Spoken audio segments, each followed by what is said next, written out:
Hello and welcome. You're watching FII. I'm Sonal Mehrotra Kapoor. Now, just last week, we did a detailed episode on jobs and skills that are going to be in vogue in the post-pandemic world. Or what exactly should you do to prepare yourself for this sort of recruiting process? We've got some minds, the best of the minds in the industry for you to answer some of those questions. On the program today, we have K. Ganesha. He's a promoter for Big Basket, Protea Medical as well. He joins us on the program. Tushar Garg, the founder for the Yummy Idea, also joins us on the show. Thanks so much. And also joining us is Mr. Valliappa. He's the founder for Hire Me and CEO for We Technologies. Thank you so much, gentlemen, for joining us on the panel. Can I just ask you to give me an example of how are you going to assess these qualities in a person on a Zoom call? On a video chat, because that seems to be a challenge there. And Mr. Valliappa wants to come on that one. Why don't you go ahead, sir? I'll just come back to Mr. Ganesh. Sure. Sonal. Actually, about 4 years ago, we actually created Hire Me with exact set of skills. So we created an app where you had three aptitudes: logical, verbal, quantitative, plus the core domain. And we actually did a psychometric analysis as well. So the main aim of Hire Me was to try to take and discover talent in rural areas. So discover diamonds in rural areas, because we believed in democratizing jobs availability. So that's how we did that. It's a 100-minute assessment, and we're offering it free of charge to any student to go take that test.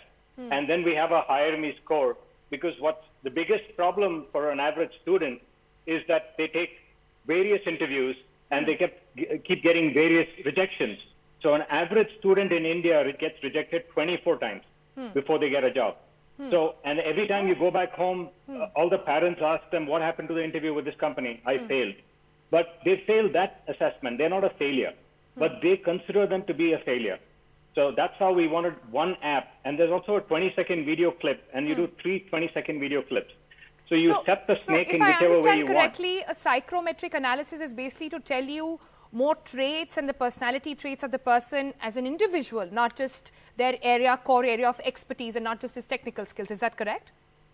Exactly. So like what Mr. Bhaskar Bhatt from Titan Watches told us, he says, give me a guy who speaks great Gujarati. I need somebody to manage the store in Ahmedabad, my Tanishq store or something like that. So it's not that English is the matter. So they can communicate in whatever language, but I want to know that they're an A-type personality if I'm going to put them in sales.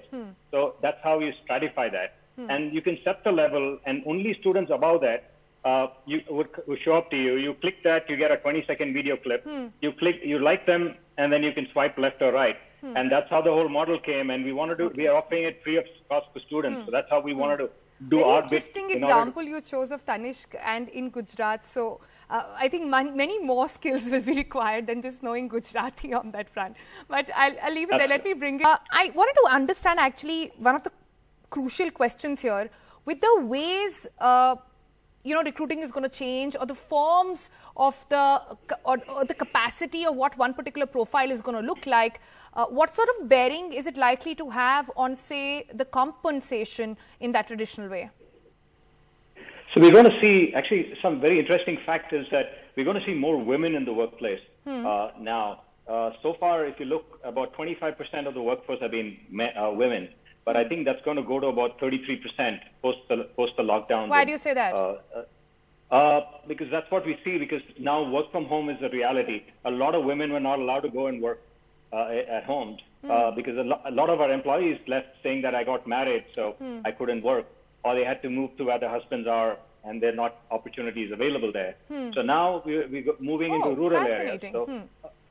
So we're moving into rural areas. So we lost somebody because they went to Vijayawada because we didn't have an office there. But now we have an office anywhere our employees are. So we are taking work to the employees. So earlier they used to come to work. Now the work is going home. So a lot of more rural people can get jobs, like what we were speaking about in the gig economy. So the jobs are going. And earlier we work on the US healthcare segment in big technologies. So our clients would never allow healthcare work to go home, but today it's being allowed. So that's enabled us to go to 3,000 offices today and operate out. So these people are getting work where they are. So that's how more women come into play. And, I'm but fascinated it's by also- what you're saying, because so far the studies that had come out had said that women took the hardest hit of the pandemic. They do. Even in the it's a boon workforce. and a bane. It's a boon and a bane, because at home, our women employees who are in Bangalore or Chennai or Salem, they want to come back and work, because there's no yardstick between what's home and what's an office.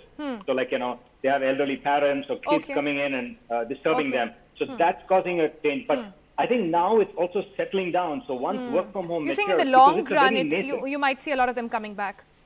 Right. Exactly. So then there's like barriers and barricades to say that, okay, if the Right. red light's on, I'm at work, or the light's on. So, And from that empathy perspective. being seen by the employers as well, that being a factor, so that should also actually be handling. That's one of the predictions because, there. Yeah, quickly finish your point. because I'll go in to the- Tushar next.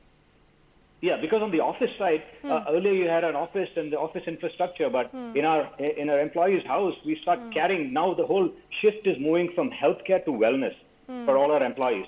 So we are now doing a health assessment and trying to make sure that the employees don't get sick, that kind of stuff. So we noticed that the chairs they were sitting were not ergonomic. So we actually took our office chairs, instead the chairs were sitting idle, and shifted to their employees' houses so that they could work better and be more comfortable. Thank you, gentlemen, for joining us on this very educating program. I hope this helped you, and this will help you prepare on how recruiting and hiring will happen in the post-COVID world. Thanks for watching.